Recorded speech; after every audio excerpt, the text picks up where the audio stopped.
ક્યારે વિચાર્યું છે કે પેલું દુકાનમાં લખેલું 25% ડિસ્કાઉન્ટ એનો અસલી મતલબ શું? કે પછી બેંક જે 5% વ્યાજ આપે છે એ કામ કઈ રીતે કરે છે? ચાલો આજે છે ને આપણે આ આંકડાઓની માયાજાળને સમજીએ, જોઈએ કે આ બધું આપણા પૈસા પર કેવી અસર કરે છે. આ એવા નંબર્સ છે જે આપણી આસપાસ જ હોય છે નહીં? ખરીદી કરવા જઈએ ત્યારે, બેંક સ્ટેટમેન્ટમાં કે કોઈ લોનની ઓફરમાં. તો ચાલો આપણે સાથે મળીને આ આંકડાઓ પાછળનો કોડ ક્રેક કરીએ. સારું, તો આ બધું સમજવા માટે આપણે શરૂઆત કરવી પડશે ટકાવારીથી.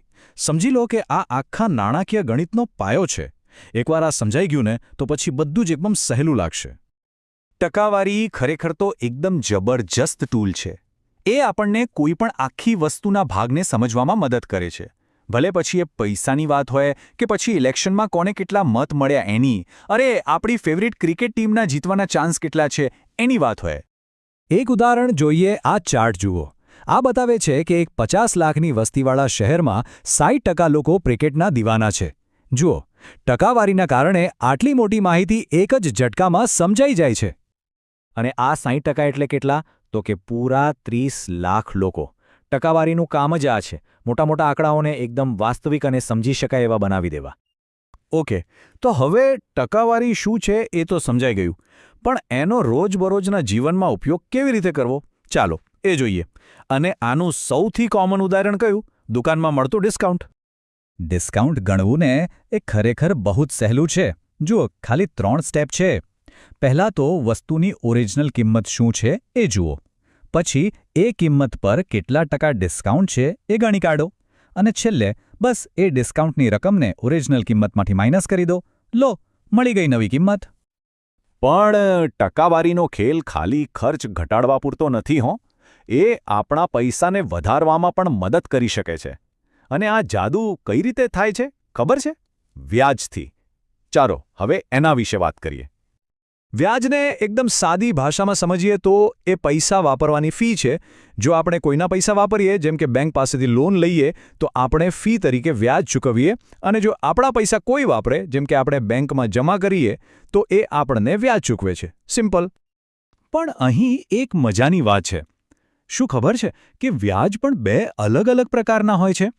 એક છે સાદું વ્યાજ અને બીજું છે ચક્રવૃદ્ધિ વ્યાજ. અને હા, આ બંને વચ્ચેનો તફાવત જાણવો બહુ જ જરૂરી છે.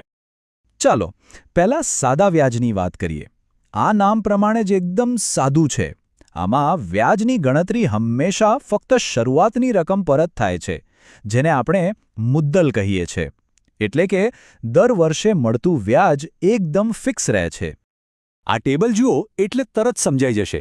માની લો કે 10,000 રૂપિયા છે અને 5% સાદું વ્યાજ છે. તો દર વર્ષે બરાબર 500 રૂપિયા જ વ્યાજ મળશે. પહેલા વર્ષે પણ 500, બીજા વર્ષે પણ 500, ત્રીજા વર્ષે પણ 500. કેમ? કારણ કે મુદ્દલ તો 10,000 જ રહે છે. એટલે 3 વર્ષ પછી ટોટલ થશે 11,500 રૂપિયા. અને હવે વાત કરીએ ચક્રવૃદ્ધિ વ્યાજની. આ થોડું વધારે મજેદાર અને સાચું કહું તો ઘણું વધારે શક્તિશાળી છે. આને લોકો વ્યાજ પર વ્યાજ પણ કહે છે.